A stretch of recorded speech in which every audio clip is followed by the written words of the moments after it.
ஒரு பாட்டி தன் கடையில் பலகாரம் சுட்டு விற்று வந்தார். அந்த கடைக்கு அருகே இருந்த ஒரு காகம் பாட்டியின் பக்கத்தில் வந்து அமர, பாட்டி அந்த காக்கைக்கு ஒரு பலகாரம் கொடுத்தார். காகம் அந்த பலகாரத்தை மகிழ்ச்சியுடன் சாப்பிட்டது.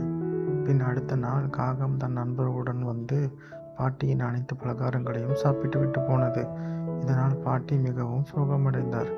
இவை அனைத்தையும் மரத்தின் மேல் இருந்து பார்த்து கொண்டிருந்த ஒரு குரங்கு பாட்டியின் அருகே வந்து பாட்டிக்கு ஒரு யோசனை கூறியது. அதன்படி பாட்டியும் குரங்கும் ஒன்று சேர்ந்து பலகாரத்தில் மிளகாய் பொடி கலந்தார்கள். வழக்கம் போல் பலகாரத்தை சாப்பிட வந்த காக்கைகள் மிளகாய் பொடி கலந்த பலகாரத்தை சாப்பிட்டு வாய் துடிதுடிக்க, கண்ணீர் பெருக அருகே உள்ள ஆற்றங்கரைக்கு சென்றன.